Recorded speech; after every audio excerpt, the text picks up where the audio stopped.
इन्द्रियकर्माणि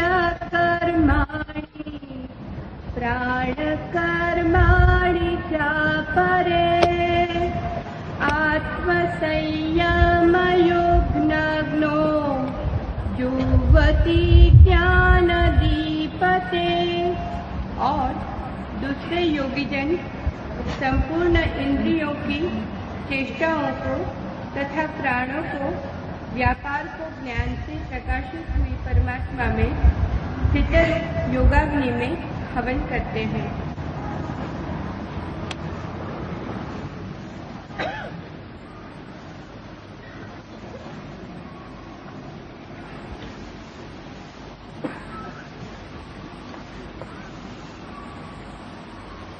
अज्ञानी परमात्मा को भेंट भी करे तो क्या भेंट करे।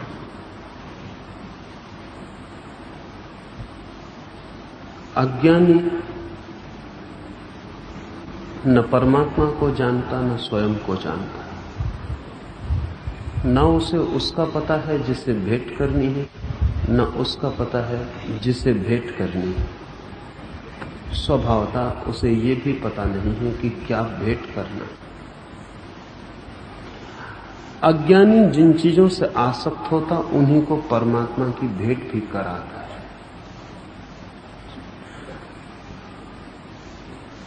जो उसे प्रीतिकर लगता वही वो परमात्मा के चरणों में भी चढ़ाता है। भोग लगता है प्रीतिकर, भोजन लगता है प्रीतिकर तो परमात्मा के द्वार पर चढ़ा था। फूल लगते हैं प्रीतिकर तो परमात्मा के चरणों में रखा था। सोचता है शायद जो उसे प्रीतिकर है वही परमात्मा को भी प्रीतिकर है, लेकिन अज्ञान में जो प्रीतिकर है वो ज्ञान में प्रीतिकर नहीं रह जाता। हमें जो प्रीतिकर है, हमारी स्थिति में जो प्रीतिकर है, उसे परमात्मा के द्वार पर चढ़ाने योग्य समझने की भूल अज्ञान में ही होती है।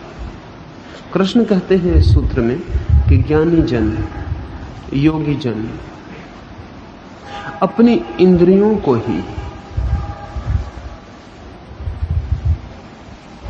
उस परमात्मा की अग्नि में आहुति दे देते हैं। हम जब भी परमात्मा को कुछ भेंट करते हैं तो इंद्रियों के विषयों में से कुछ भेंट करते हैं। इंद्रियां जो चाहती हैं उसे हम परमात्मा को भेंट करते हैं। ज्ञानी जन, योगी जन इंद्रियों को ही उसकी अग्नि में आहुति दे देते हैं। भेद को ठीक से समझ लेना जरूरी है। फूल लगता है प्रीतिकर, नासापुटों को सुगंध लगती है मधुर, आंखों को रूप लगता है आकर्षक। हम फूल को चढ़ा देते परमात्मा के चरणों। ज्ञानी जन सुगंध की इंद्री को ही चढ़ा देते, फूल को नहीं।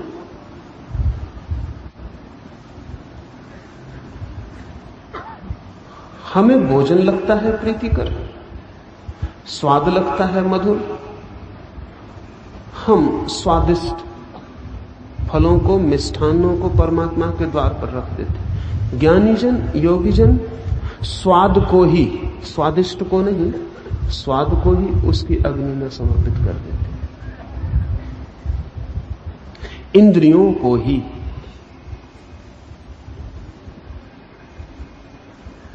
जो प्रीतिकर लगता है वो नहीं, जिसे प्रीतिकर लगता है उसे ही समर्पित कर देते। ये समर्पण प्राणों का समर्पण, ये समर्पण अपना ही समर्पण है।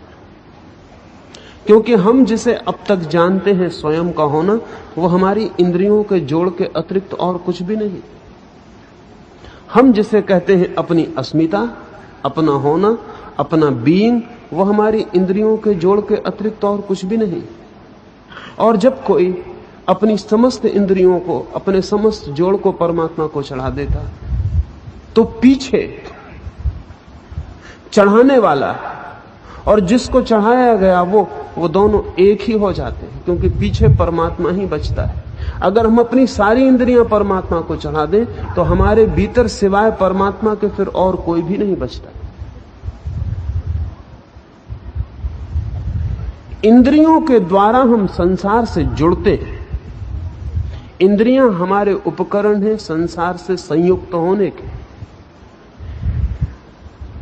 आंख से हम रूप से जुड़ते हैं, आंख से हम प्रकाश से जुड़ते हैं, कान से हम स्वर से ध्वनि से जुड़ते हैं।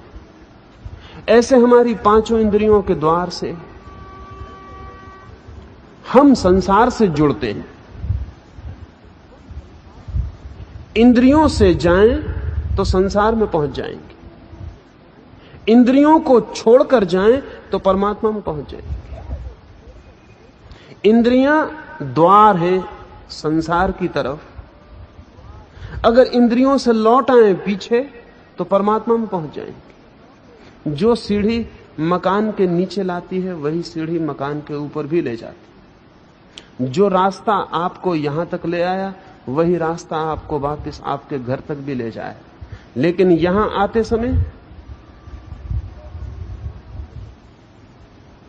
और घर लौटते समय रास्ता भी वही होगा, आप भी वही होंगे। फर्क क्या पड़ेगा? फर्क इतना ही पड़ेगा आपका रुख, आपका चेहरा बदल जाएगा। इधर आते हुए चेहरा इस तरफ होगा, पीठ घर की तरफ होगी। घर जाते समय चेहरा घर की तरफ होगा, पीठ इस तरफ होगी। संसार में जाते समय इंद्रियों की तरफ उन्मुख होकर मुंह करके संसार में जाना पड़ता है। परमात्मा की तरफ, स्वयं की तरफ आते समय इंद्रियों की तरफ पीठ कर लेनी पड़ती और लौटना पड़ता। इंद्रियां ही द्वार हैं संसार में ले जाने के, इंद्रियां ही द्वार बनती हैं परमात्मा में आने के। इंद्रियां एंट्रेंस हैं संसार में और एग्जिट हैं परमात्मा में। इसलिए कृष्ण कहते ज्ञानी जन अपनी इंद्रियों को ही उसके हवन में, उसके यज्ञ की अग्नि में, उस परमात्मा में समर्पित कर देते, उनका ही होम लगा देते। तब जो पीछे शेष रह जाता है वो और जिसे होम दिया वो दो नहीं रह जाते। फिर यज्ञ करने वाला, यज्ञ जिसके प्रार्थना में किया गया वो सब एक ही हो जाता। इंद्रियों से छूटते ही व्यक्ति में और समष्टि में कोई भेद नहीं। इंद्रियों से छूटते ही दृश्य विदा हो जाता, अदृश्य से मिलन हो जाता। इंद्रियों के छूटते ही रूप विदा हो जाता, अरूप से मिलन हो जाता। इंद्रियों के छूटते ही आकार खो जाता, निराकार में निमज्जन हो जाता। इंद्रियां ही हमारे आकार की जन्मदात्री, रूप की निर्माता, संसार की व्यवस्थापक। इंद्रियों के तिरोहित होते ही सब खो जाता विराट में, निराकार। इसलिए ज्ञानी जन इंद्रियों को ही, इंद्रियों के उपभोगों को नहीं, इंद्रियों को ही, जिनसे सब उपभोग किए उनको ही परमात्मा को समर्पित कर देते। ये समर्पण ही समर्पण है, बाकी सब धोखा है। ऐसा त्याग ही त्याग है, बाकी सब त्याग प्रवंचना है। ऐसा अपने को ही खो देने की सामर्थ ही समर्पण है, बाकी सब अपने को बचा लेने का उपाय है। फूल को चढ़ा के हम कुछ भी तो नहीं चढ़ाते। फूल तो परमात्मा को चढ़े ही हुए हैं। आप तोड़ के सिर्फ उनके प्राणों को नष्ट करते। पौधों पर चढ़े हुए भी फूल परमात्मा की ही गौरव गाथा गाते। आप उनको तोड़ के सिर्फ मार डालते, हत्या करते, और कुछ नहीं करते। और यहां वो विराट परमात्मा को समर्पित थे ही, आप तोड़ के अपने घर में हाथ से बनाए हुए होममेड परमात्मा पे जाकर उनको चढ़ा देते। नहीं, इससे कुछ ना होगा। और परमात्मा के सामने मिठाइयों के थाल रखने से कुछ ना होगा, क्योंकि सभी कुछ उसके सामने सदा रखा ही हुआ है। सभी कुछ उसकी मौजूदगी में सदा है, सारा विश्व ही उसके सामने। आपकी थाली बहुत अर्थ ना लाएगी। चढ़ाना ही हो तो चढ़ाने की चीज स्वयं के अतिरिक्त और कुछ भी नहीं। हमारे पास अपने अतिरिक्त और कुछ भी तो नहीं है। इसे गणित समझें, इसे गणित समझें कि मौत के समय आपसे जो छीना जाएगा वही यज्ञ में चढ़ाया जाए तो ही यज्ञ पूरा होता है। मौत के समय जो आपसे छीना जाएगा, अगर आप उसी को स्वेच्छा से समर्पित करते हैं तो ही परमात्मा के चरणों तक आपकी पुकार और प्रार्थना पहुंच पाती। मृत्यु में जो जबरदस्ती घटित होगा, साधक, भक्त, योगी उसे सहज अपनी ही ओर से परमात्मा के चरणों में रख देता है। इसलिए फिर उसकी मृत्यु नहीं आती, क्योंकि उसके पास छीने जाने को भी कुछ नहीं बचता।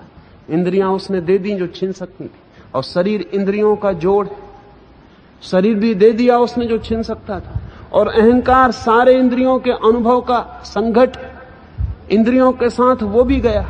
इंद्रियों के साथ ही सब कुछ चला जाता है जो मौत में छीना जाता है। जो साधारण जन मौत में छोड़ते हैं, छुड़ाया जाता है, वो असाधारण जन स्वयं ही परमात्मा के चरणों में समर्पित कर देते। यही है यज्ञ, यही है हवन, यही है होम। इसके अतिरिक्त सब धोखे देने में हम कुशल, दूसरों को, अपने को, परमात्मा को भी हम धोखा देने से बचते नहीं। अनेक अनेक प्रकार के हम धोखे अपने आसपास खड़े कर लेते, और धर्म के नाम पर हमने 1000 धोखे खड़े कर लिए। इस सूत्र को पढ़ते रहेंगे हम रोज, और फिर भी सूत्र को पढ़ के हम फूल ही चढ़ाते रहेंगे। इस सूत्र को पढ़ते रहेंगे रोज, फिर भी मिठाइयां चढ़ाते रहेंगे। इस सूत्र को पढ़ते रहेंगे रोज, लेकिन इंद्रियां हमसे न चढ़ाई जाएंगी। स्वाद नहीं, सुवास का उपकरण नहीं, हम अपने को बचा के और सब चढ़ाते रहेंगे। शायद अपने को बचाने के लिए ही हम कुछ और चढ़ा रहे हैं। हमने परमात्मा को कोई बच्चा समझा है जिससे हम खिलौने पकड़ा देते। इन खिलौनों से नहीं हो सकता है कुछ। कृष्ण कहते हैं जो ऐसा कर पाता है वही परम सत्य को, परम आनंद को, परम आशीष को उपलब्ध होता है।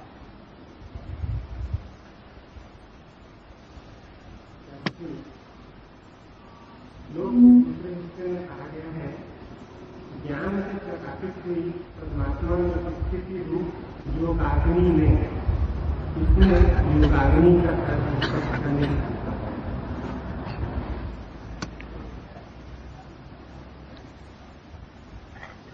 जैसा मैंने कहा, इंद्रियों के भोग चढ़ाने से कुछ भी न होगा। ऐसे ही बाहर जो अग्नि जलती है उसमें चढ़ाने से भी कुछ ना होगा। बाहर की अग्नि में चढ़ाना हो तो इंद्रियां चढ़ाई भी कैसे जा सकती हैं? बाहर की अग्नि में तो इंद्रियों के विषय ही चढ़ाए जा सकते हैं, इंद्रियां नहीं चढ़ाए जा सकती। बाहर की अग्नि में तो फूल ही चढ़ाए जा सकते हैं, गंध की आकांक्षा कैसे चढ़ाई जा सकती है? बाहर की अग्नि में तो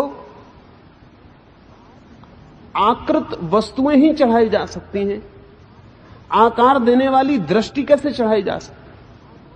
बाहर की अग्नि तो दृष्टि को छू भी ना पाएगी। स्वभावतः अगर इंद्रियां चढ़ानी है तो योगाग्नि में, योग से उत्पन्न हुई अग्नि में। ये योग से उत्पन्न हुई अग्नि क्या है? इसे थोड़ा समझना पड़ेगा, वो थोड़ा आकल्ट साइंस की बात है। योग से उत्पन्न अग्नि क्या है? पहले तो यह समझें कि अग्नि क्या है। अग्नि दो वस्तुओं के भीतर छिपी हुई विद्युत का संघर्षण, प्रत्येक वस्तु के भीतर विद्युत छिपी है। शायद ये कहना भी ठीक नहीं, यही कहना ठीक है कि प्रत्येक वस्तु विद्युत कणों के जोड़ का ही नाम है। विज्ञान भी यही कहेगा, फिजिसिस्ट, भौतिकविद भी यही कहेंगे, प्रत्येक वस्तु इलेक्ट्रॉन्स का जोड़ है, विद्युत कणों का जोड़ है। जो वस्तुएं आपको दिखाई पड़ रही हैं चारों तरफ, वे भी वस्तुएं नहीं, विद्युत ऊर्जा, इलेक्ट्रिक एनर्जी ही। प्रत्येक वस्तु को हम तोड़ें, एक मिट्टी के टुकड़े को हम तोड़ें और आखिरी परमाणुओं पर पहुंचे तो फिर विद्युत कण ही हाथ लगते हैं, पदार्थ खो जाता है, एनर्जी ही हाथ लगती है, ऊर्जा, शक्ति ही हाथ लगती है, पदार्थ खो जाता है। अति सूक्ष्म कहना भी ठीक नहीं, सूक्ष्म से भी पार विद्युत के कण कहना भी ठीक नहीं, क्योंकि विद्युत का कण नहीं होता, कण तो पदार्थ के होते, विद्युत की तो लहर होती, वेव होती, तरंग होती। शक्ति में कण नहीं होते, शक्ति में तरंगें होती। अभी हिंदी में कोई शब्द ठीक नहीं है, लेकिन अंग्रेजी में एक जर्मन शब्द उपयोग होता है, क्वांटा। क्वांटा का मतलब है कण भी तरंग भी। कण इस ख्याल से कि पदार्थ का आखिरी हिस्सा है, तरंग इस ख्याल से कि वो आखिरी हिस्सा पदार्थ नहीं है, विद्युत है। तो क्वांटा से बना हुआ है सारा जगत, बाहर भीतर सब तरफ क्वांटा से बना हुआ है। ये जो विद्युत कण, लहर, तरंगें प्रत्येक पदार्थ को निर्मित की हैं, अगर इनका घर्षण किया जाए तो अग्नि उत्पन्न होती। अग्नि विद्युत के बीच हुए घर्षण का परिणाम है। अगर आप अपने दोनों हाथ भी घिसें तो भी दोनों हाथ गर्म हो जाते हैं, अग्नि पैदा होनी शुरू हो जाती है। अगर आप तेजी से दौड़ें तो पसीना आना शुरू हो जाता है, क्योंकि हवा और आपके बीच घर्षण हो जाता है। घर्षण से शरीर उत्तप्त हो जाता है। जब आपको बुखार चढ़ाता है तब भी आपका शरीर उत्तप्त हो जाता है, क्योंकि शरीर के भीतर बाहर से आए हुए बीमारी के कीटाणुओं में और आपके शरीर के रक्षक कीटाणुओं में घर्षण शुरू हो जाता है, संघर्ष। उस घर्षण के परिणाम में फीवर, बुखार पैदा हो जाता है।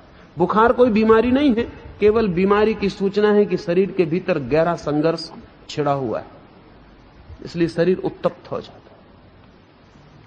शरीर एक विशेष उत्ताप में रहे तो ही हम जीवित रह सकते हैं। अगर यहां 98 डिग्री से 2-4 डिग्री नीचे गिर जाए तो प्राण संकट में पड़ जाते, वहां 110 डिग्री के आगे प्राण तिरोहित हो जाते। 10-15 डिग्री का जीवन, बस 10-15 डिग्री के बीच में उत्ताप हो तो हम जीवित रहते हैं। नीचे हो जाए तो सब ठंडा हो जाए, ऊपर हो जाए तो सब इतना गर्म हो जाए कि जीवन न बच सके, न इस ठंडक में न उस गर्मी में। ऐसा 15 डिग्री के बीच हमारा जीवन। पूरे समय शरीर जो है वो थर्मोस्टेट का काम करता है। पूरे समय शरीर भीतरी व्यवस्था से शरीर की गर्मी को समान रखने की कोशिश करता है, शरीर की अग्नि को समान रखने की कोशिश करता है। इस अग्नि को बाहर हम आग लगा के किसी आदमी को बिठा दें तो वो जल जाए। बाहर हमने क्या किया, बाहर भी घर्षण से अग्नि पैदा होती। जब आप दिया सलाई को रगड़ रहे हैं तब भी आपने दिया सलाई और हाथ की काड़ी में बहुत शीघ्रता से घर्षण को उपलब्ध होने वाले पदार्थ लगा रखे, जो जल्दी से घर्षण में आग पकड़ लेते। फिर आपने आग लगा दी, चिता जल गई, अब आदमी को उसमें रख दिया, वो जल जाए। अभी ठीक 2 महीने पहले यूपी के एक छोटे से गांव में एक सिख साधु ने योगाग्नि से अपने को जलाया है। किसी तरह की अग्नि का उपयोग नहीं किया, आंख बंद करके बैठ गया और आग की लपटें उससे निकलनी शुरू हुई, सब जल गया। फिर डॉक्टरों ने सर्टिफिकेट भी पीछे दिया है कि किसी तरह के पेट्रोल, किसी तरह की आग का कोई निशान, कोई उपयोग नहीं किया गया है।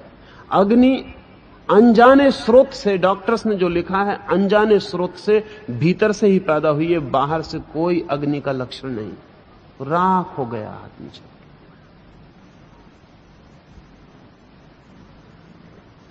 योगाग्नि का अर्थ है शरीर के भीतर ही अग्नि को पैदा किया जा सकता है। ये योगाग्नि दो प्रकार की हो सकती है। एक ऐसी, जैसा मैंने इस उदाहरण में आपको कहा, 2 महीने पहले घटी एक गुरुद्वारे की ये घटना। एक साधु ने अपने को योगाग्नि से जला लिया, सब राख हो गया, भीतर से आग बाहर की तरफ आई। पहले उसके भीतर के अंग जले हैं, फिर बाहर के अंग जले हैं। भीतर सब राख हो गया, बाहर बहुत कुछ बच भी गया। अग्नि भीतर से बाहर की तरफ आई। मेडिकल साइंस के पकड़ के बाहर है। जिन चिकित्सकों ने रिपोर्ट दी है वे भी चकित और अवाक हैं। उनके पास कोई एक्सप्लेनेशन, कोई व्याख्या नहीं। क्या हुआ? शरीर के भीतर भी घर्षण पैदा करने की यौगिक प्रक्रियाएं। इस घर्षण से 2 काम लिए जा सकते हैं। अनेक बार योगी अपने शरीर को इस घर्षण से उत्पन्न अग्नि में ही समाहित करते हैं। ये एक उपयोग। ये मृत्यु के समय उपयोग में लाया जा सकता है। एक दूसरा उपयोग है जिसका कृष्ण प्रयोग कर रहे हैं। योगाग्नि में अपनी इंद्रियों को समाहित, अपनी इंद्रियों को समर्पित कर देते। वो दूसरा उपयोग है, वो जीते जी किया जा सकता है। उसमें और भी सूक्ष्म अग्नि पैदा करने की बात है। वो अग्नि भी भीतर पैदा हो जाती। उस अग्नि से शरीर नहीं जलता, लेकिन शरीर के रस जल जाते। उस अग्नि से शरीर नहीं जलता, लेकिन इंद्रियों के रस और आकांक्षाएं जल जाते। उससे शरीर नहीं जलता, लेकिन इंद्रियों के जो सूक्ष्म तंतु हैं वे जल जाते। इंद्रियों के सूक्ष्म तंतु हैं, इससे वैज्ञानिक भी राजी है। और अगर इंद्रियों के सूक्ष्म तंतु अलग कर लिए जाएं तो इंद्रियां व्यर्थ हो जाती हैं। इसके लिए भी वैज्ञानिक राजी है। जैसे आप जब सुगंध ले रहे हैं तो शायद आपको तो ख्याल की कोई कारण भी नहीं कि आपकी नाक के नासापुटों में बहुत सूक्ष्म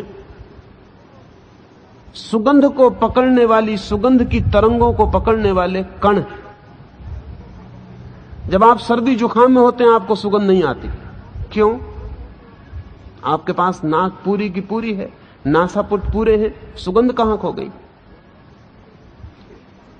सुगंध इसलिए नहीं आती कि जब आप सर्दी में होते हैं तो आपके नाक के भीतर के सब रेसे सूजन से भर जाते हैं और वे जो छोटे छोटे परमाणु पकड़ते हैं गंध को, वे दब जाते हैं और पकड़ने में असमर्थ हो जाते हैं। बलगम के नीचे वे परमाणु दब जाते हैं और सुगंध को पकड़ने में असमर्थ हो जाते हैं। उनका ऑपरेशन किया जा सकता है। वे परमाणु अगर काट दिए जाएं तो आदमी को फिर सुगंध नहीं आएगी। अगर वे परमाणु बहुत ज्यादा किसी एक ही गंध में रखे जाएं तो धीरे धीरे इम्यून हो जाते हैं और उस गंध को पकड़ने में असमर्थ हो जाते हैं।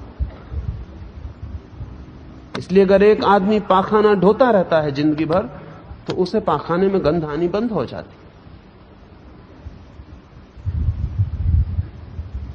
इसलिए बंद हो जाती है कि उसके नासापुट के जो अणु गंध को पकड़ते हैं वे मृत हो जाते हैं। बार बार एक ही आघात से वे समाप्त हो जाते हैं।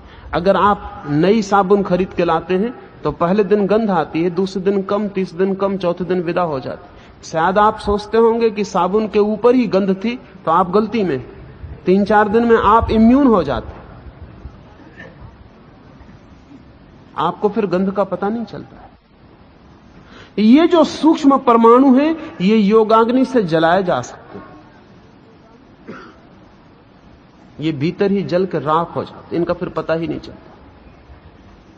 ये समर्पित किए जा सकते। ये अति सूक्ष्म है, इनके लिए अति सूक्ष्म घर्षण की जरूरत है। उसकी प्रक्रियाएं, उसके अपने यौगिक मेथड्स और विधियां हैं कि ये सूक्ष्म परमाणु कैसे क्षीण हो जाएं, विदा हो जाए।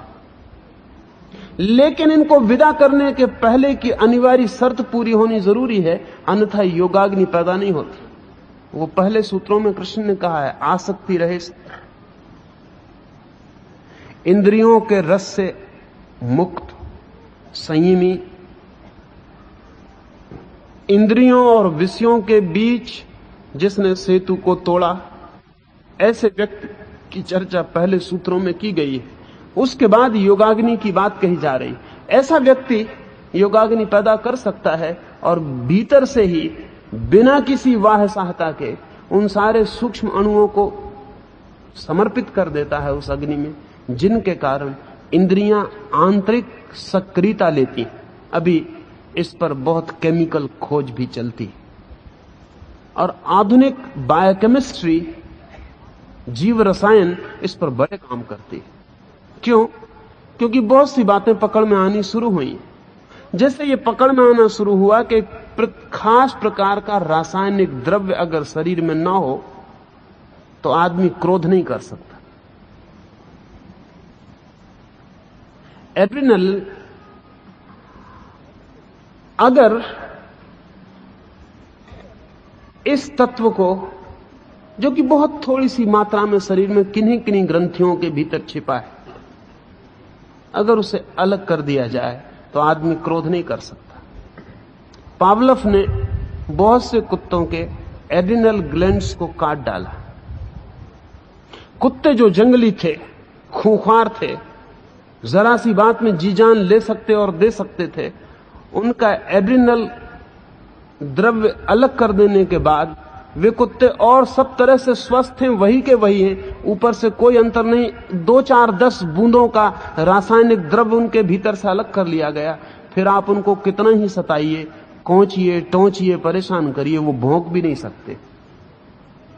क्या हो गया? 10 बूंद रासायनिक द्रव्य उनके शरीर के भीतर से बाहर हो गया, तो इस कुत्ते के भीतर क्या हो गया? इसकी सारी ताकत 10 बूंद में थी। इसका चिल्लाना, भौंकना, दौड़ना, इसकी गति सब उस 10 बूंद में थी।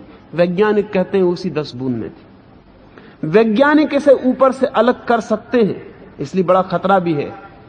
खतरा यह है कि आज नहीं कल कोई टोटलिटेरियन हुकूमत, कोई तानाशाही सरकार लोगों के शरीर के भीतर से अगर एड्रिनल ग्रंथियों को अलग करवा दे तो आप बगावत नहीं कर सकेंगे, भौंक ही नहीं सकेंगे। बगावत तो बहुत दूर की बात, बगावत के लिए भौंकना बिल्कुल जरूरी है। मैंने सुना है कि एक अंतर्राष्ट्रीय कुत्तों की प्रदर्शनी लंदन में हो रही थी, उसमें एक रूसी कुत्ता भी प्रदर्शनी के लिए आया हो। स्वभाव था, कुत्तों में आपस में बातचीत चलती थी। इंग्लैंड के कुत्ते से उस रूसी कुत्ते ने पूछा कि बंधु, इंग्लैंड के हालचाल कैसे? उस कुत्ते ने कहा, हालचाल ऐसे तो सब ठीक है, लेकिन कई चीजों की बहुत तंगी है। भोजन बहुत ठीक से नहीं मिलता, दूध भी जितना मिलना चाहिए नहीं मिलता, हड्डी मांस की भी थोड़ी तकलीफ है। वहां रूस में क्या हालचाल है? उस कुत्ते ने कहा, आनंद ही आनंद है, बहुत हड्डी मांस है, बहुत दूध है, खाने को जितना चाहिए उतना, सोने के लिए विश्राम गृह, सब अच्छा है, एकदम सब अच्छा है। फिर थोड़ी देर बाद चारों तरफ देखकर कि कोई सुन तो नहीं रहा, वो पास सरक आया और उसने कहा, बंधु एक थोड़ी सी बात में सहायता करोगे? इंग्लैंड के कुत्ते ने कहा, कौन सी सहायता? उसने कहा कि मैं राजनीतिक शरण इंग्लैंड में लेना चाहता हूं।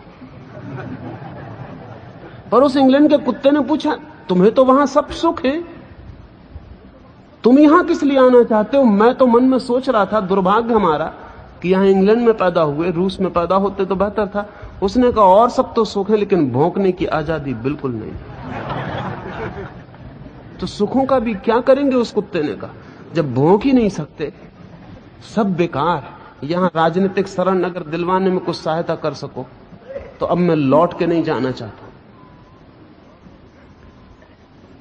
किसी न किसी दिन कोई तानाशाही सरकार बायोकेमिस्ट्री का उपयोग करेगी ही, क्योंकि बायोकेमिस्ट्री ने जो नए सूत्र दिए हैं, योग को बहुत पहले से पता है।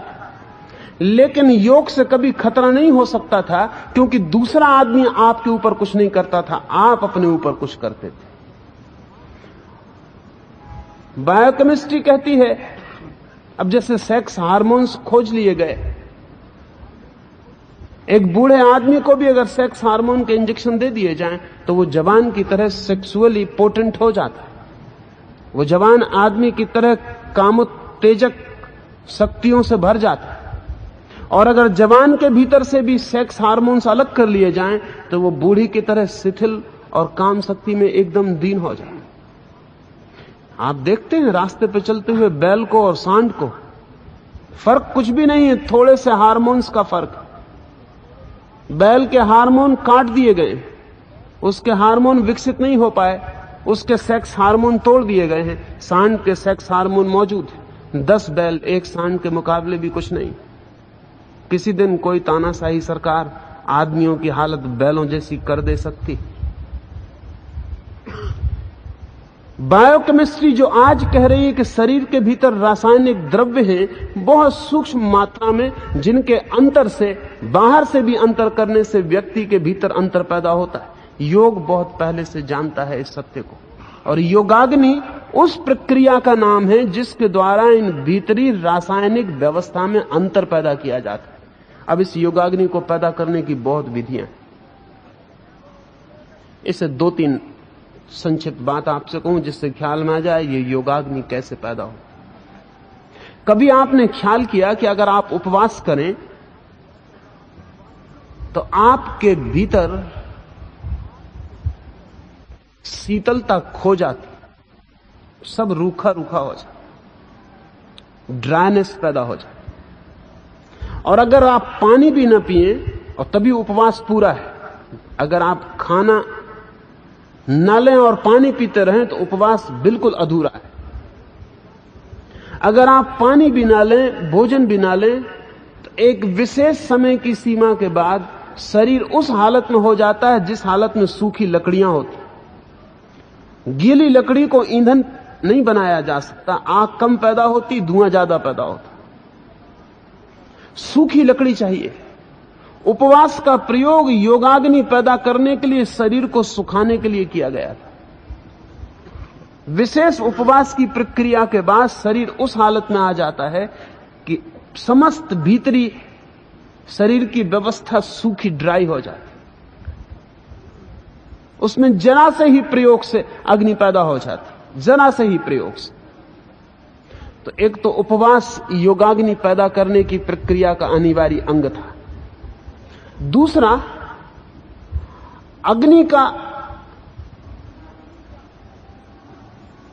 अग्नि की धारणा। जब शरीर बिल्कुल भीतर रूखी हालत में हो, सूखी हालत में हो, गीला ना हो, तब अग्नि की धारणा। सुना होगा, पढ़ा होगा आपने, सूर्य पर त्राटक, वो अग्नि की धारणा के लिए अभ्यास है। इसलिए जो नहीं जानता योगाग्नि की पूरी प्रक्रिया को, उसे भूल के सूर्य पर त्राटक नहीं करना चाहिए, अन्यथा आंखें खराब करेगा और कुछ भी नहीं। सूर्य पर त्राटक योगाग्नि पैदा करने का एक अभ्यास मात्र है, एक फ्रेगमेंट, एक खंड, अंश। जब सूर्य पर कोई आंख रख के निश्चित समय पर, निश्चित प्रक्रिया से सूर्य पर ध्यान करता है तो उसके भीतर आंखों के द्वारा इतनी सूर्य किरणें इकट्ठी हो जाती हैं कि ये सूर्य किरणें उपवास के साथ मन के भीतर आंख बंद करके ज्योति की, अग्नि की धारणा करने से सक्रिय हो जाती हैं और भीतर सूक्ष्म अग्नि पैदा हो जाती है। लेकिन ये पूरी एक अकल्ट प्रोसेस, इसमें कुछ हिस्से मैं छोड़ रहा हूं, अन्यथा कोई ऐसे ही कुतूहल बस प्रयोग करे तो खतरे में पड़ सकता है। इसलिए आप इतने से कर ना पाएंगे, इतना सिर्फ मैं समझाने को कह रहा हूं। इसके कुछ हिस्से छोड़े दे रहा हूं जिनके बिना यह प्रक्रिया पूरी नहीं हो सकती। वे हिस्से तो निजी और व्यक्तिगत तौर से ही साधक को बताए जा सकते, लेकिन मोटे अंग मैंने आपको बता दिए।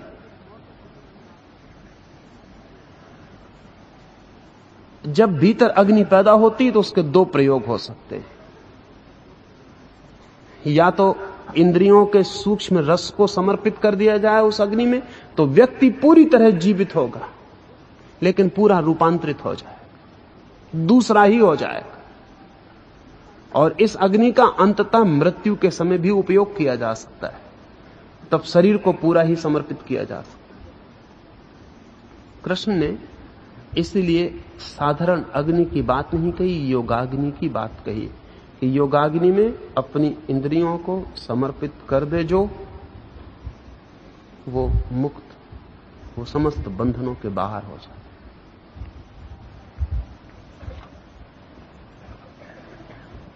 द्रव्य यज्ञास्तपो यज्ञ योग यज्ञास्तथा परे स्वाध्याय यज्ञान यज्ञाश्च यतय संशीत्रता।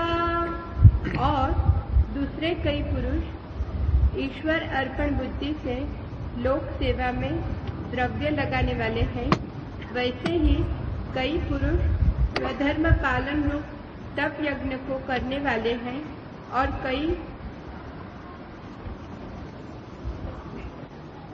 अष्टांग योग रूप यज्ञ को करने वाले हैं और दूसरे अहिंसादि तीक्ष्ण व्रतों से युक्त यत्नशील पुरुष भगवान के नाम का जप तथा भगवत प्राप्ति विषय के शास्त्रों का अध्ययन रूप ज्ञान यज्ञ के करने वाले हैं। कृष्ण ने इस सूत्र में और बहुत बहुत मार्गों से इस धर्म यज्ञ को करने वाले लोगों का उल्लेख किया है। एक एक को क्रमशः समझ लेना उपयोगी होगा। पहला, ईश्वर अर्पण भाव से सेवा को यज्ञ समझ लेने वाले लोग, ईश्वर अर्पण भाव से सेवा को धर्म बना लेने वाले लोग, वे भी वहीं पहुंच जाते हैं। लेकिन शर्त है ईश्वर अर्पण भाव से। सेवा अहंकार अर्पित भी हो सकती है। जब मैं सेवा करूं किसी की और चाहूं कि वो मेरे प्रति अनुग्रहित हो, तो अहंकार अर्पित हो गई सेवा। अगर चाहूं सेवा करके कि वो मुझे धन्यवाद दे, तो अहंकार अर्पित हो गई सेवा। सेवा मैं करूं और चाहूं कि परमात्मा को धन्यवाद दे, अनुग्रह परमात्मा का, मैं बीच में जरा भी नहीं करूं और हट जाऊं। मुझे पता ही ना चले कि मैंने सेवा की, इतना ही पता चले कि परमात्मा ने मुझसे काम लिया। मुझे सेवक होने का कभी बोध भी ना हो, सिर्फ परमात्मा का उपकरण होने का बोध हो। मैं कुछ कर रहा हूं, ऐसा कर्ता का भाव सेवा में ना आए। प्रभु करवा रहा है, मैं उसके इशारों पर चल रहा हूं। जैसे हवा में वृक्ष के पत्ते डोलते या सूखे पत्ते उड़ते अंधड़ में, या नदी पर तिनका तैरता, नदी जहां ले जाए चला जाता, अंधड़ जहां ले जाए सूखे पत्ते को उड़ जाता। ऐसा ईश्वर अर्पण भाव से जो व्यक्ति सेवा करता है, उसके लिए सेवा भी साधना बन गई, उसके लिए सेवा भी उपासना है, उसके लिए सेवा भी प्रार्थना है। लेकिन अकेली सेवा प्रार्थना नहीं, ईश्वर अर्पण भाव के कारण प्रार्थना है। ईश्वर अर्पण, जो भी फल है वो ईश्वर को अर्पित, जो भी कर्म है वो मेरा, जो भी प्रतिफल है वो प्रभु का। ऐसी दृष्टि हो तो इस मार्ग से भी परमात्मा तक पहुंचा जा सकता है।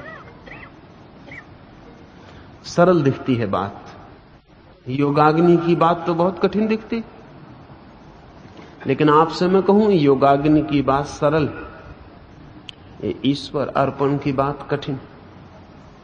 जो सरल दिखाई पड़ता वो सरल होता, ऐसा जरूरी नहीं। जो कठिन दिखाई पड़ती बात वो कठिन होती ऐसी जरूरी नहीं, अक्सर धोखा होता है। असल में जो सरल दिखाई पड़ती है उसके सरल दिखाई पड़ने में ही खतरा है। सरल हो नहीं सकती, सरल दिखाई पड़ती, लगता है ठीक, ये बिल्कुल ठीक, सेवा करेंगे, ईश्वर अर्पित कर देंगे। लेकिन ईश्वर अर्पण अहंकार का जरा सा रेसा भी भीतर हो तो नहीं हो सकता। रेसा मात्र भी अहंकार का भीतर हो तो ईश्वर अर्पण भाव नहीं हो सकता। जब तक मैं हूं जरा सा भी, रंच मात्र भी, तब तक परमात्मा के लिए अर्पित नहीं हो सकता हूं। जब देखेंगे इसको गौर से तो पाएंगे ईश्वर अर्पण अति कठिन।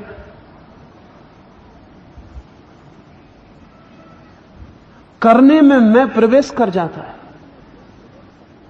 किया नहीं कि उसके पहले ही मैं खड़ा हो जाता।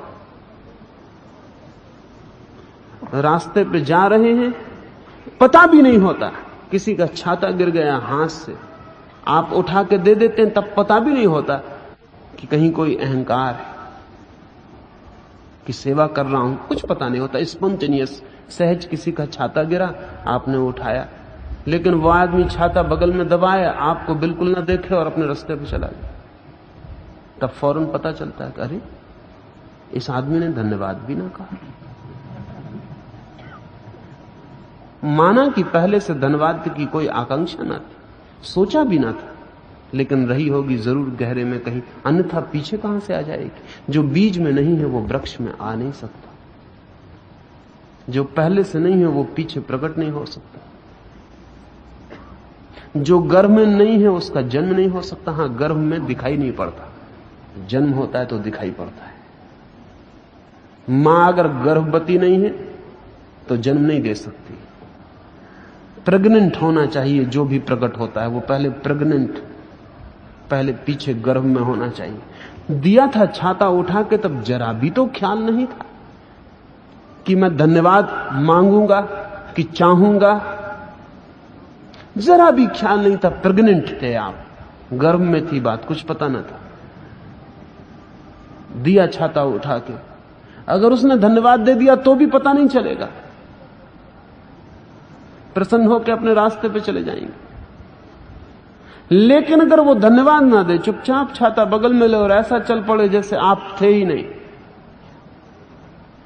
तब आपको अखरेगा, तब आपको पता चलेगा कि कहीं कोई गहरे में, अचेतन में कोई आकांक्षा थी। वही आकांक्षा ने छाता उठवाया, अन्यथा सवाल क्या था। मां जब बेटे को जन्म देती तो इसलिए नहीं देती कि बुढ़ापे में उससे सेवा लेगी, नहीं, कहीं इसका कोई पता नहीं होता। जब रात रात भर जागती, बीमारी में, अस्वास्थ्य में, पीड़ा में, महीनों सेवा करती, वर्षों तक बेटे को बड़ा करती, तब उसे कभी ख्याल नहीं होता। लेकिन एक दिन बेटा बहू को लेकर घर आ जाता और अचानक मां देखती है कि उस बेटे की आंख अब मां को देखती ही नहीं है, तब उसे अचानक ख्याल आता है कि क्या मैंने इसलिए तुझे 9 महीने पेट में रखा था? क्या इसलिए मैं रात रात भर जागी थी? क्या इसलिए मैंने तेरे लिए इतना बड़ा किया, पाला पोसा, तेरे लिए चक्की पीसी, गिट्टियां फोड़ी? इसलिए बेटा तो पैदा हो गया बहुत वर्ष पहले, लेकिन अहंकार अब तक प्रेग्नेंट था, अब तक भीतर छिपा था, गर्भ में बैठा, मौका पाके बाहर निकला। उसने कहा इसलिए मां के भीतर अहंकार है, ये बहू के आने तक उसे प्रतीक्षा करनी पड़ती, बहू के आने पर पैदा होता, चोट पड़ती।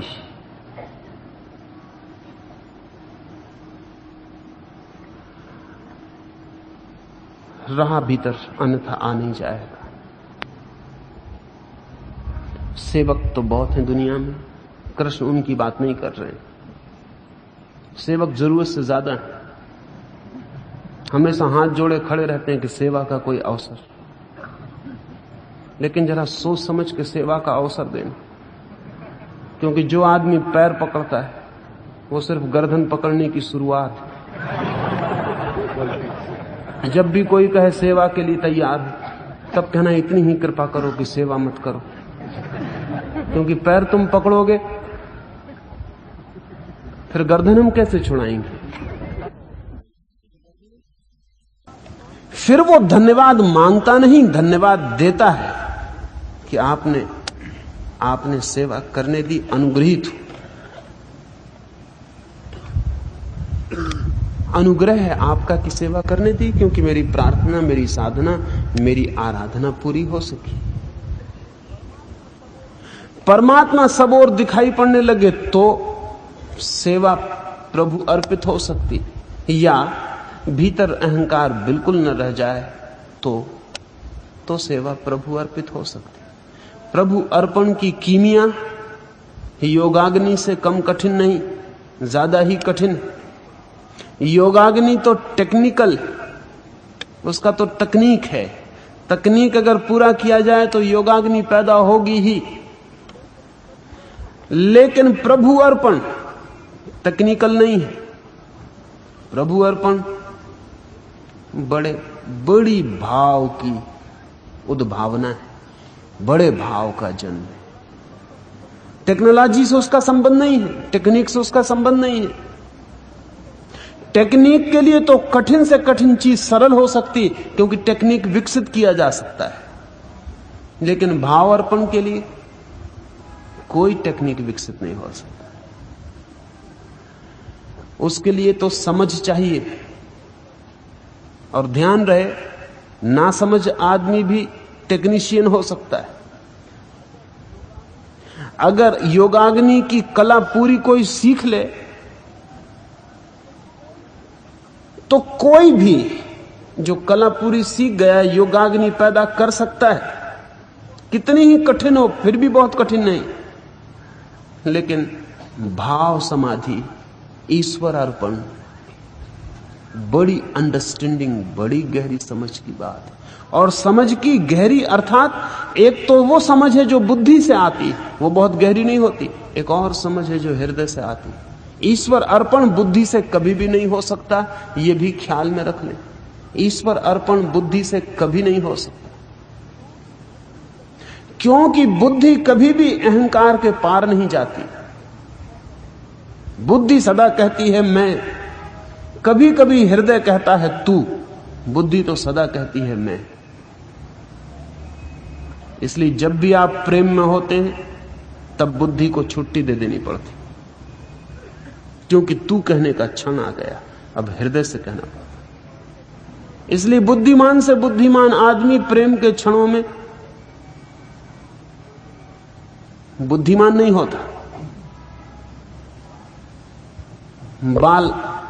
बालक जैसा हो जाए, छोटे बच्चे जैसा हो जाए। बुद्धि तो सदा ही कहेगी कर्म किया मैंने तो फल मिले मुझे। बुद्धि का गणित साफ है, ठीक भी। कर्म किया मैंने, फल मिले मुझे। कृष्ण बड़ी अबौद्धिक बात कहते हैं, कर्म करो तुम, फल दे दो प्रभु को। तो बुद्धि कहेगी कर्म भी कर ले प्रभु, फल भी ले ले। भाई हमें क्यों फंसाता, हमारा क्या लेना देना। हम तो कर्म करेंगे तो फल भी लेंगे। हम गणित सीधा और साफ है, ठीक दुकान और बाजार का गणित। कर्म करेंगे हम तो फल वो कैसे लेगा। ये तो अन्याय है, सरासर अन्याय। और अगर कहीं कोई अदालत हो विश्व के नियंता की, तो वहां हम सबको फरियाद करनी चाहिए कि कर्म करें हम, फल लो तुम, फल दें तुम्हें और कर्म करें हम। ये तो सरासर लूट है। नहीं, बुद्धि के लिए ये गणित काम नहीं करेगा। इसलिए बुद्धि की समझ कभी भी इस स्थिति में नहीं पहुंच पाती कि कर्म मेरा फल तेरा। सिर्फ हृदय की समझ पहुंच पाती। लेकिन हृदय की समझ का क्या मतलब होता? समझ तो सब बुद्धि की है हमारे पास, हृदय की हमारे पास कोई समझ नहीं। हृदय की समझ का मतलब यह है कि श्वास मुझे मिलती है तो परमात्मा से, प्राण मुझे मिलता है तो परमात्मा से, जन्म मुझे मिलता है तो परमात्मा से, जीने का क्षण मुझे मिलता है तो परमात्मा से। अगर मैं न जीता होता तो कोई भी तो उपाय नहीं था कि मैं किसी से भी कह सकता कि मैं जीता क्यों नहीं। अगर मैं अस्तित्व में ना होता तो शिकायत करने की भी तो कोई जगह ना थी कि मैं अस्तित्व में क्यों नहीं हूं। और अगर आज मैं अस्तित्व में हूं तो मैं ये भी तो नहीं जानता कि मैं अस्तित्व में क्यों हूं। जब अस्तित्व के दोनों ही छोर अज्ञात हैं तो तर्क से उन्हें नहीं खोला जा सकता, क्योंकि तर्क सिर्फ ज्ञात को खोल सकता है। अज्ञात तर्क के लिए बिल्कुल बेमानी। अज्ञात में तो हृदय ही टटोलता है, अज्ञात में तो टटोला ही जा सकता है। न मुझे पता है कि मैं कहां से आता, न मुझे पता है कि मैं कहां जाता, न मुझे पता है कि मैं क्यों हूं, न मुझे पता है कि अगली सांस आएगी कि नहीं आएगी। जहां इतना सब अज्ञात है, जहां सारा ही कि सारा मेरा होना ही अज्ञात शक्तियों पर निर्भर है, वहां मेरा किया हुआ कर्म पागलपन की बात है। जब मैं ही अज्ञात शक्तियों का किया हुआ कर्म हूं तो मेरा कर्म भी अज्ञात शक्तियों का किया हुआ कर्म। जब मैं खुद ही अज्ञात से जन्मा हूं तो मेरे हाथ से होने वाला भी अज्ञात से ही जन्म रहा है। मैं सिर्फ बीच का माध्यम। लेकिन तर्क और बुद्धि की बात नहीं, क्योंकि तर्क और बुद्धि पूछती है क्यों, और जहां क्यों का उत्तर नहीं मिलता तर्क और बुद्धि वहां से लौट आती और वो कहती वो हमारा क्षेत्र नहीं, वो है ही नहीं। जहां क्यों का उत्तर नहीं मिलता वो है ही नहीं, जहां क्यों का उत्तर मिल जाता है वो ही है। लेकिन हृदय वहां खोजता है जहां क्यों का उत्तर नहीं। और बड़े मजे की बात है कि जीवन के समस्त गहरे प्रश्न बुद्धि के लिए खुलने योग्य नहीं है, मिस्टीरियस। बुद्धि से कुछ भी गहरा प्रश्न खुला नहीं कभी, सिर्फ उलझा और भी उलझा है। थोड़ा सा खुलता लगता है तो हजार नई उलझने खुल जाती हैं और कुछ भी नहीं खुलता। अज्ञात से आता हूं मैं, अज्ञात को जाता हूं, इसलिए मेरे हाथों से भी जो हो रहा है वो भी अज्ञात ही कर रहा है। अगर मैंने किसी के पैर दबा दिए और अगर मैंने राह चले किसी गिरे आदमी को उठा दिया और अगर मैंने चौरस्ते पर खड़े होकर किसी को बता दिया कि बाएं से जाओ तो नदी पर पहुंच जाओगे, तो ये मेरी अंगुली का इशारा, ये मेरे हाथों की ताकत मेरी नहीं है। ये ताकत और ये इशारे भी सब अज्ञात से मुझ में आते और मुझसे फिर अज्ञात में चले जाते। ऐसी हृदय की समझ गहरी हो जाए तो व्यक्ति ईश्वर अर्पण कर पाता है, और तब ईश्वर अर्पित सेवा भी वही कर जाती है जो योगाग्नि को समर्पित इंद्रियों से होता। कृष्ण और भी गिनाते हैं, वो कहते हैं अहिंसादी मार्गों से। अहिंसा से जो चलता है वो भी वहीं पहुंच जाता है। बड़ी कंट्राडिक्टरी बात मालूम पड़ती, बड़ी विरोधी बात मालूम पड़ती, क्योंकि कृष्ण अर्जुन को कह रहे हैं कि तू हिंसा की फिक्र मत कर, क्योंकि कोई मरता ही नहीं। अर्जुन, मरने का ख्याल ही भ्रम है, न कोई कभी मरा न कोई कभी मरेगा। तू हिंसा की बात ही मत कर, तू युद्ध में उतर जा। ये कृष्ण यहां बीच में एक छोटा सा वाक्य उपयोग करते हैं कि अहिंसादी मार्गों से चले हुए लोग भी वहीं पहुंच जाते। अहिंसा का मार्ग क्या है?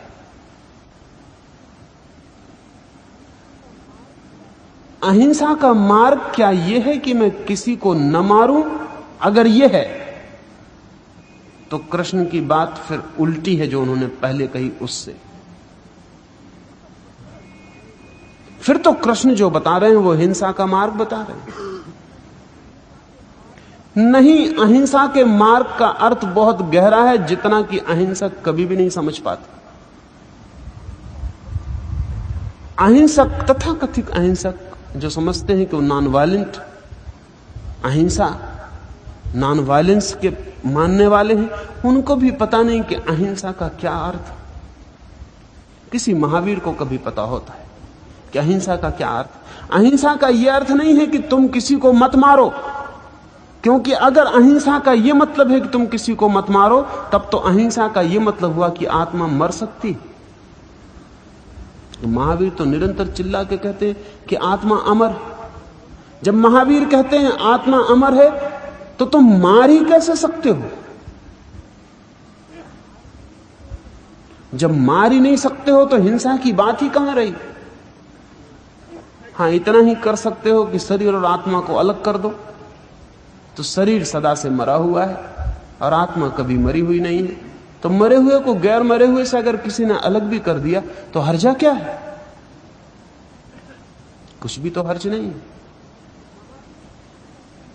महावीर खुद कहते हैं आत्मा अमर है, इसलिए महावीर का यह मतलब नहीं हो सकता अहिंसा से कि तुम किसी को मारो मत। महावीर का भी मतलब यही है और कृष्ण का भी मतलब यही है कि मारने की इच्छा मत करो। मरता तो कोई कभी नहीं, लेकिन मारने की इच्छा की जा सकती है, और पाप मारने से नहीं लगता, मारने की इच्छा से लगता है। मरता नहीं कोई। मैंने एक पत्थर उठाया और आपका सिर तोड़ देने के लिए फेंका, नहीं लगा पत्थर और किनारे से निकल गया, कुछ चोट नहीं पहुंची, कहीं कुछ नहीं हुआ, लेकिन मेरी हिंसा पूरी हो गई। असल में मैंने पत्थर फेंका तब हिंसा प्रकट हुई। पत्थर फेंकने की कामना की, आकांक्षा की, वासना की, तभी हिंसा पूरी हो गई। पत्थर फेंकने की वासना की तब भी हिंसा मेरे सामने प्रकट हुई। पत्थर फेंकने की वासना कर सकता हूं, इसकी संभावना मेरे अचेतन में छिपी है, तभी हिंसा हो गई। मैं हिंसा कर सकता हूं तो मैंने हिंसा कर दी। हिंसा का संबंध किसी को मारने से नहीं, हिंसा का संबंध मारने की वासना से। तो जब कृष्ण कहते हैं अहिंसा के मार्ग से भी, वे जो किसी को मारने की वासना से मुक्त हो जाते, तो इसे जरा समझना पड़ेगा। वे जो किसी को मारने की वासना से मुक्त हो जाते, वे भी पहुंच जाते वहीं जहां कोई योग से, कोई सांख्य से, कोई सेवा से, प्रभु अर्पण से पहुंचता है। अहिंसा की कामना या हिंसा की वासना से मुक्त हो जाने का क्या अर्थ है?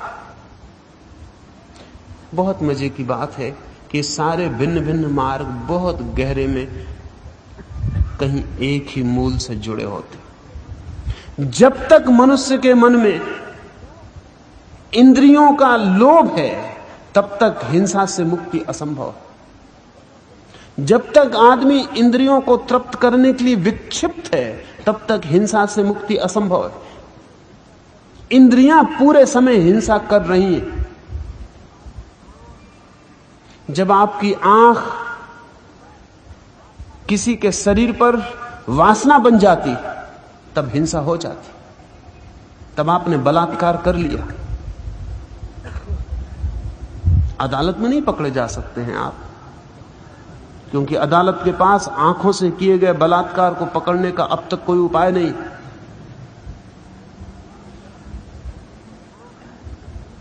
लेकिन जब आंख किसी के शरीर पर पड़ी और आंख मांग बन गई, काम बन गई, वासना बन गई, और आंख ने एक क्षण में उस शरीर को चाह लिया, पजस कर लिया, एक क्षण में उस शरीर को भोगने की कामना का धुआं चारों तरफ फैल गया, बलात्कार हो गया। आंख से हुआ। आंख शरीर का हिस्सा है। आंख से हुआ, आंख के पीछे आप खड़े, आंख से हुआ, आपने किया, हिंसा हो गई। हिंसा सिर्फ छुरा भौंकने से नहीं होती, आंख भौंकने से भी हो जाती।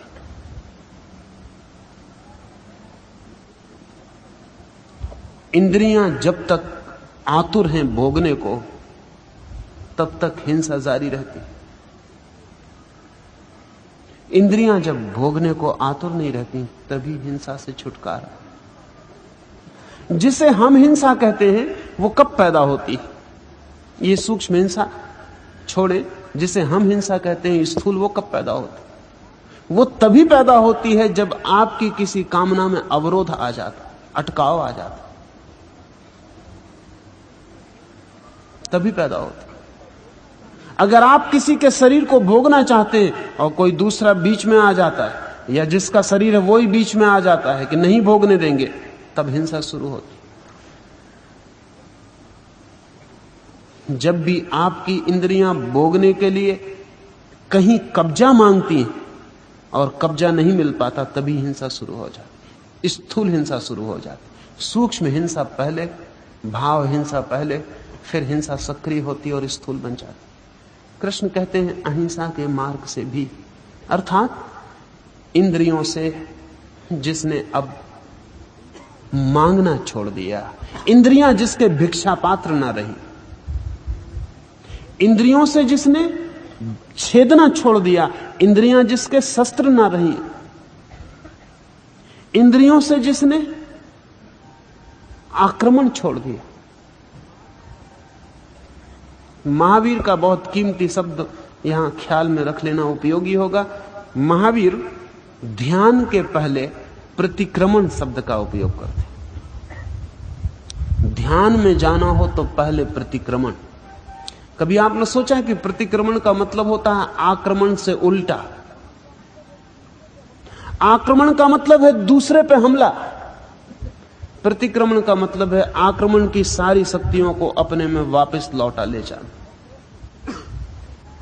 एग्रेशन आक्रमण, प्रतिक्रमण regression, coming back to oneself. आंख गई आप पर आक्रमण करने को तो हिंसा हो गई और मैंने आंख को वापस लौटा लिया उसकी पूरी कामना के साथ, अपने भीतर गहरे में, वहां जहां से उठती है कामना वहीं उसे ले गया वापस। तो यह हुआ प्रतिक्रमण। और जब प्रतिक्रमण हो तभी महावीर कहते हैं कि ध्यान हो सकता, अन्यथा ध्यान नहीं हो सकता, क्योंकि आक्रमण करने वाली इंद्रियों के साथ ध्यान कैसा? प्रतिक्रमण करने वाली इंद्रियों के साथ ध्यान फलित हो सकता। कृष्ण कहते हैं अहिंसा के मार्ग से भी, अर्थात आक्रमण जो नहीं कर रहा। अब ध्यान रखें, अगर ठीक से समझें तो किसी भी तल पर आक्रमण की कामना हिंसा है, किसी भी तल पर। सूक्ष्म से सूक्ष्म तल पर भी आक्रमण की इच्छा हिंसा है। अनाक्रमण, नॉन एग्रेशन, प्रतिक्रमण, शक्तियों को लौटा लेना वापस अपने में। आंख लौट जाए आंख के मूल में, कान लौट जाए कान के मूल में, स्वाद लौट जाए स्वाद के मूल में, फैलाव बंद हो, सब सिकुड़ाए अपने मूल में। जब ऐसा प्रतिक्रमण फलित हो तब व्यक्ति ध्यान को उपलब्ध हो पाता। अहिंसा का अर्थ है प्रतिक्रमण, लौटना, coming back to oneself. हिंसा का मतलब है जाना दूसरे के ऊपर, किसी भी रूप में दूसरे के ऊपर जाना, दूसरे पर जाना। यह हिंसा शत्रुतापूर्ण भी हो सकती है, मित्रतापूर्ण भी हो सकती है। जो ना समझे वो शत्रुता के ढंग से दूसरे पे जाते, जो होशियार हैं वे मित्रतापूर्ण ढंग से दूसरों के ऊपर जाते। लेकिन जब तक कोई दूसरे पर जाता है तब तक हिंसा है, और जब कोई दूसरे पर जाता ही नहीं, अपने जाने को ही वापस लौटा लेता, तब अहिंसा है। इस अहिंसा के क्षण में भी वही हो जाता है जो योगाग्नि में जलकर होता है। इसलिए कृष्ण कहते हैं अहिंसादि मार्गों से भी। ऐसे वो और मार्ग भी गिनाते हैं, ऐसे बहुत मार्ग हैं। इसमें उन्होंने 2-4 ही गिनाए, कोई 112 मार्ग है जिनसे व्यक्ति वहां पहुंच सकता है, जहां पहुंचकर और आगे पहुंचने को कुछ शेष नहीं रह जाता। उसे पा सकता है जिसे पाकर फिर पाने की कोई अर्थ नहीं रह जाता, आप्त काम हो जाता है।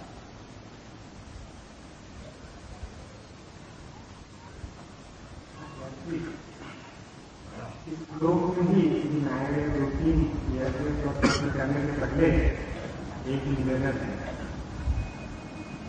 2-3 दिनों से अनेक श्रोतागण आपके आसपास दिखाई पड़ने वाले नए संन्यास और नए सन्यासियों के संबंध में कुछ बातें आपके स्वयं के मुख से ही सुनना चाहते हैं।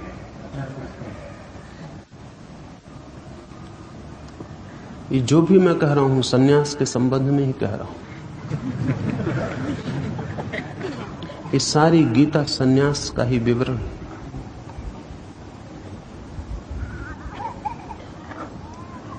और जिस सन्यास की मैं बात कर रहा हूं वो वही सन्यास है जिसकी कृष्ण बात कर रहे। करते हुए अकर्ता हो जाना, करते हुए भी ऐसे हो जाना जैसे मैं करने वाला नहीं हूं। बस सन्यास का यही लक्षण।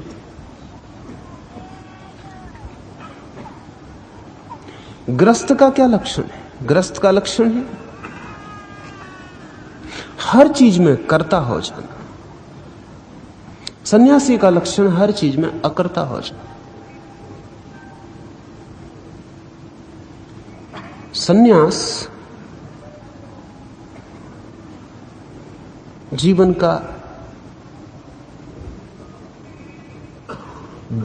को देखने का और ही ढंग है। बस ढंग का फर्क। सन्यासी और गृहस्थी में घर का फर्क नहीं, ढंग का फर्क। सन्यासी और गृहस्थी में जगह का फर्क नहीं, भाव का फर्क। सन्यासी और गृहस्थी में परिस्थिति का फर्क नहीं, मनस्थिति का फर्क है। संसार में जो है हम सभी संसार में होंगे। कोई कहीं हो, जंगल में बैठे, पहाड़ पर बैठे, गिरी कंदराओं में बैठे। संसार के बाहर जाने का उपाय परिस्थिति बदल के नहीं, संसार के बाहर जाने का उपाय मनस्थिति बदलकर, by the mutation of the mind, मन को ही रूपांतरित करके। मैं जिसे सन्यास कह रहा हूं वो मन को रूपांतरित करने की एक प्रक्रिया है। 2-3 उसके अंग हैं, उनकी आपसे बात कर दूं। पहला तो जो जहां है वहां से हटे नहीं, क्योंकि हटते केवल कमजोर है, भागते केवल वे ही हैं जो भयभीत है। और जो संसार को भी झेलने में भयभीत है वो परमात्मा को नहीं झेल सकेगा, ये मैं आपसे कह देता हूं।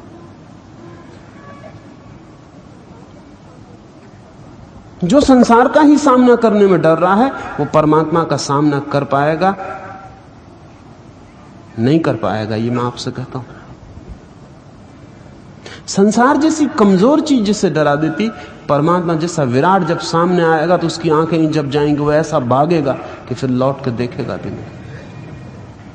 ये क्षुद्र सा चारों तरफ जो है ये डरा देता, तो उस विराट के सामने खड़े होने की क्षमता नहीं हो। और फिर अगर परमात्मा यही चाहता है कि लोग सब छोड़ के भाग जाएं, तो उसे सबको सब में भेजने की जरूरत ही नहीं। उसकी मर्जी और मनसा कुछ और है। मर्जी और मनसा यही है कि पहले लोग क्षुद्र को, आत्माएं क्षुद्र को सहने में समर्थ हो जाएं ताकि विराट को सह सके। संसार सिर्फ एक प्रशिक्षण, एक ट्रेनिंग। इसलिए जो ट्रेनिंग को छोड़ के भागता है उस भगोड़े को, एस्केपिस्ट को मैं सन्यासी नहीं कहता। जीवन जहां है वहीं। सन्यासी हो गए फिर तो भागना ही नहीं, पहले चाहे भाग भी जाते तो मैं माफ कर देता। सन्यासी हो गए फिर तो भागना ही नहीं, फिर तो वहीं जम के खड़े हो जाना। क्योंकि फिर सन्यास अगर संसार के सामने भागता हो तो कौन कमजोर है, कौन सबल है? फिर तो मैं कहता हूं अगर इतना कमजोर है कि भागना पड़ता है तो फिर संसार ही ठीक, फिर सबल को ही स्वीकार करना उचित है। तो पहली तो बात मेरे सन्यास की यह है कि भागना मत, जहां खड़े हैं वहीं जिंदगी के सघन में पैर जमा कर, लेकिन उसे प्रशिक्षण बना लेना, उस सबसे सीखना, उस सबसे जागना, उस सब को अवसर बना लेना। पत्नी होगी पास, भागना मत, क्योंकि पत्नी से भाग के कोई स्त्री से नहीं भाग सकता। पत्नी से भागना तो बहुत आसान, पत्नी से तो वैसे ही भागने का मन पैदा हो जाता, पति से भागने का मन पैदा हो जाता, जिसके पास हम होते हैं उससे ऊब जाता, नए की तलाश मन करता। पत्नी से भागना बहुत आसान है, भाग जाएं, स्त्री से न भाग पाएंगे। और जब पत्नी जैसी स्त्री को निकट पाके स्त्री से मुक्त ना हो सके तो फिर कब मुक्त हो सकेंगे? अगर पति जैसे प्रीतिकर मित्र को निकट पाकर पुरुष की कामना से मुक्ति ना मिली तो फिर छोड़कर कभी ना मिल सकेगी। इस देश ने पति और पत्नी को सिर्फ काम के उपकरण नहीं समझा, सेक्स वासना का साधन नहीं समझा है। इस मुल्क की गहरी समझ और भी कुछ और है, और वो ये है कि पति पत्नी अंततः प्रारंभ करें वासना से, अंत हो जाएं निर्वासना पर, एक दूसरे को सहयोगी बने। स्त्री सहयोगी बने पुरुष को कि पुरुष स्त्री से मुक्त हो सके, पुरुष सहयोगी बने पत्नी को कि पत्नी पुरुष की कामना से मुक्त हो सके। ये अगर सहयोगी बन जाएं तो बहुत शीघ्र निर्वासना को उपलब्ध हो सकते हैं, लेकिन ये इसमें सहयोगी नहीं बनते। पत्नी डरती कि कहीं पुरुष निर्वासना को उपलब्ध ना हो जाए, इसलिए डरी रहती। अगर मंदिर जाता तो ज्यादा चौंकती, सिनेमा जाता तो विश्राम करती। चोर हो जाए समझ में आता है, प्रार्थना भजन कीर्तन करने लगे समझ में बिल्कुल नहीं आता, खतरा है। पति भी डरता है कि पत्नी कहीं कहीं निर्वासना में ना चली जाए। अजीब है, हम एक दूसरे का शोषण कर रहे हैं, इसलिए इतने भयभीत हैं। हम एक दूसरे के मित्र नहीं, क्योंकि मित्र तो वही है जो वासना के बाहर ले जाए। क्योंकि वासना दुख है और वासना दुष्पूर है। वासना कभी भरेगी नहीं, वासना में हम ही मिट जाएंगे, वासना नहीं मिटेगी। तो मित्र तो वही है, पति तो वही है, पत्नी तो वही है, मित्र तो वही है जो वासना से मुक्त करने में साथी बने, और शीघ्रता से यह हो सकता है। इसलिए मैं कहता हूं पत्नी को मत छोड़ो, पति को मत छोड़ो, किसी को मत छोड़ो, इस प्रशिक्षण का उपयोग करो। हां, इसका उपयोग करो परमात्मा तक पहुंचने के लिए। संसार को बनाओ सीढ़ी, संसार को दुश्मन मत बनाओ, बनाओ सीढ़ी। चढ़ो उस पर, उठो उससे, उससे ही उठ के परमात्मा को छुओ। और संसार सीढ़ी बनने के लिए, इसलिए पहली बात। दूसरी बात, सन्यास अब तक सांप्रदायिक रहा है, जो कि दुखद है, जो कि सन्यास को गंदा कर जाता है। सन्यास धर्म है, संप्रदाय नहीं। ग्रस्त संप्रदायों में बटा हो समझ में आता है। उसके कारण जिसकी दृष्टि बहुत सीमित है वो विराट को नहीं पकड़ पाता। वो हर चीजों में सीमा बनाता है तभी पकड़ पाता है, हर चीज को खंड में बांट लेता है तभी पकड़ पाता है। आदमी आदमी की सीमाएं हैं। अगर आप 20 आदमी पिकनिक को जाएं तो आप पाएंगे कि पिकनिक पे आप पहुंचे 4-5 ग्रुप में टूट जाएंगे। 20 आदमी इकट्ठे नहीं रहेंगे, 3-3, 4-4 की टुकड़ी हो जाएंगे। सीमा है, 3-3, 4-4 टूट जाएंगे, अपनी अपनी बातचीत शुरू कर देंगे, 2-4 हिस्से बन जाएंगे। 20 आदमी इकट्ठे नहीं हो पाते, ऐसी आदमी की सीमा है।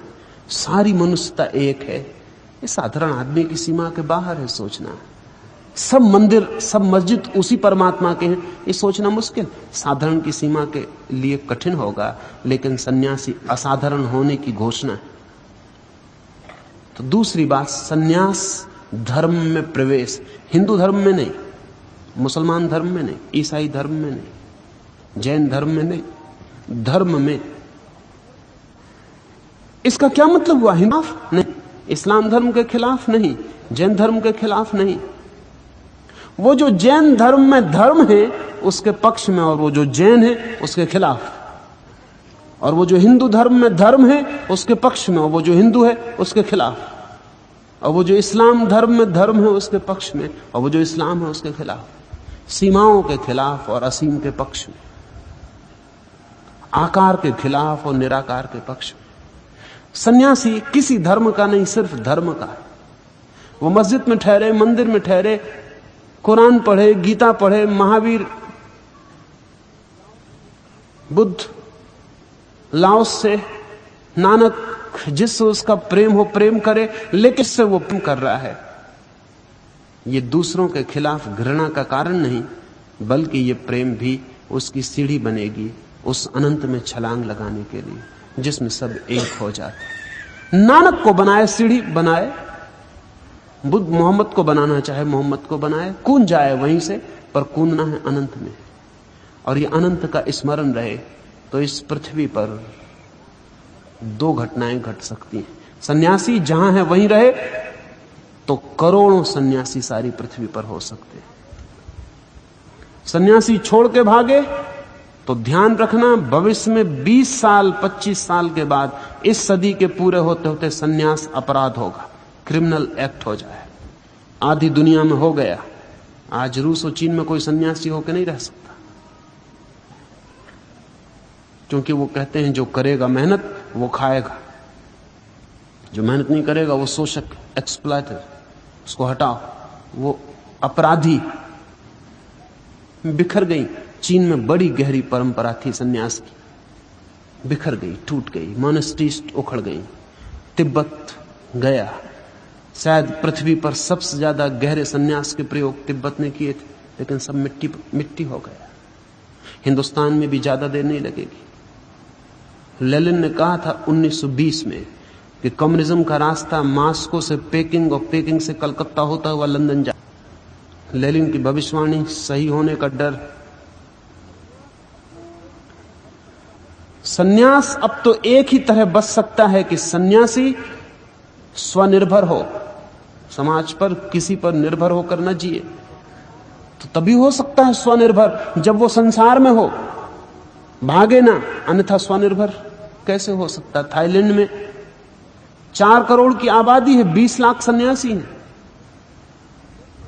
मुल्क घबरा गया है, लोग परेशान हो गए।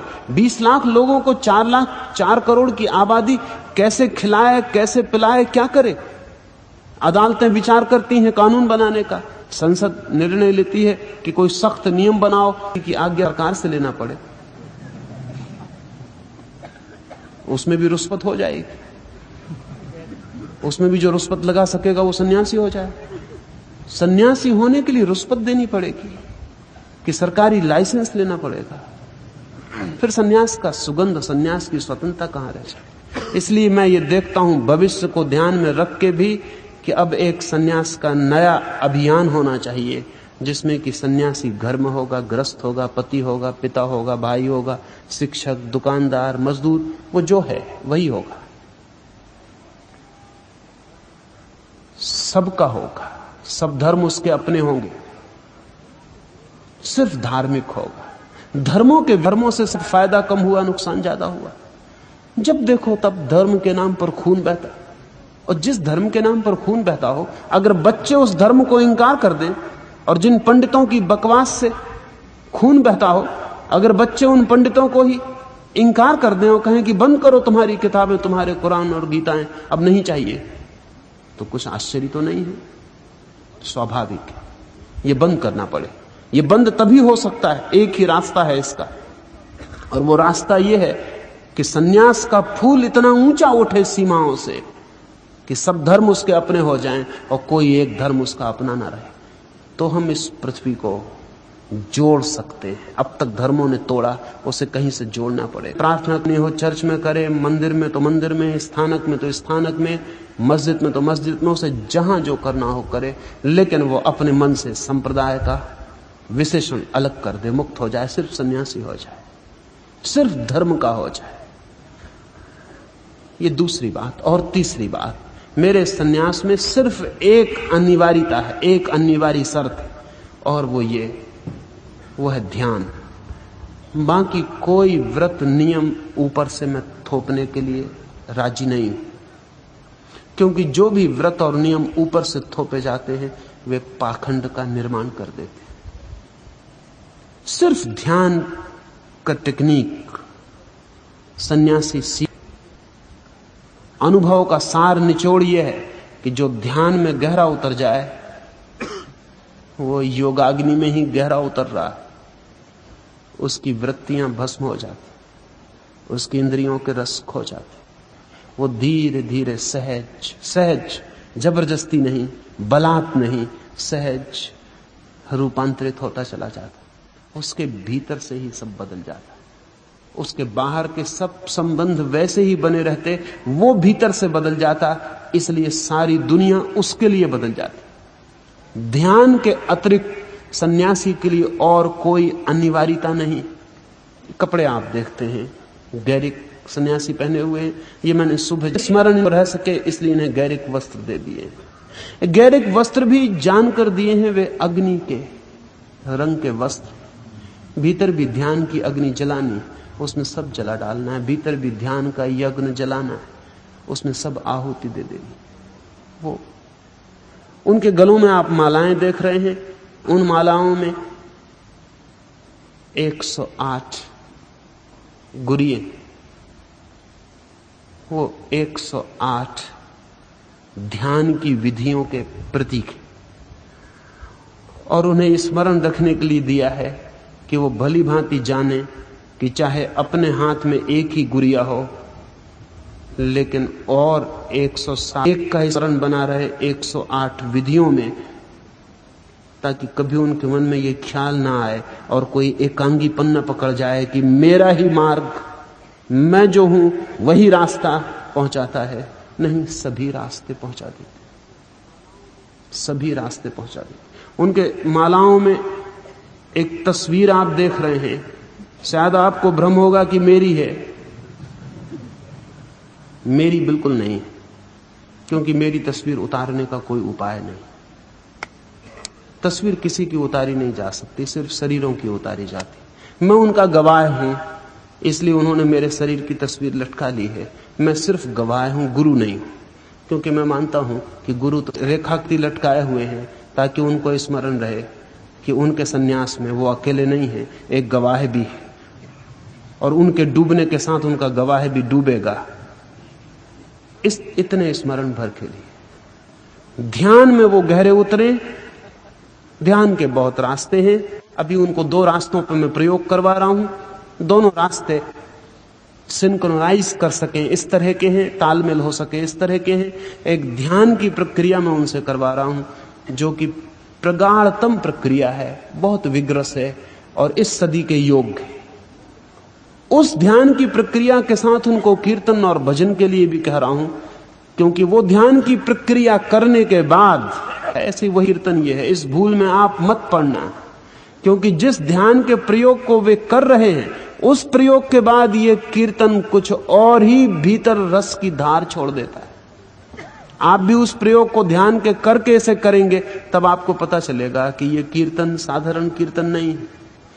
ये कीर्तन एक ध्यान की प्रक्रिया का आनुषांगिक अंग है, और उस आनुषांगिक अंग में जब वे लीन और डूब जाते हैं तब वे करीब करीब अपने में नहीं होते, परमात्मा में होते। और वो जो होने का अगर एक क्षण भी मिल जाए 24 घंटे में तो काफी, उससे जो अमृत की एक बूंद मिल जाती तो 24 घंटों को जीवन के रस से भर जाती, सत मन डमाडोल होता है। इसलिए नहीं तो मैंने कहा 30% मन कहता है मत लो, तो तुम नहीं लेते। 30% की मानते हो, और 70% कहता है लो, और 70% की नहीं मानते हो। तो तुम्हारे पास बुद्धि है,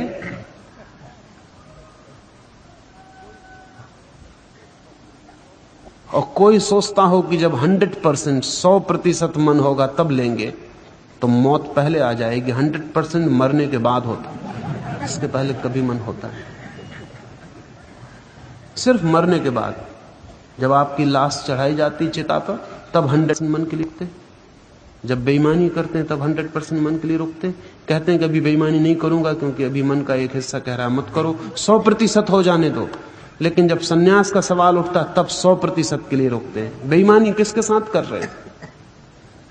आदमी अपने को धोखा देने में बहुत कुशल है। एक आखिरी बात, फिर सुबह लेंगे, फिर अभी कीर्तन भजन में सन्यासी डूबेंगे।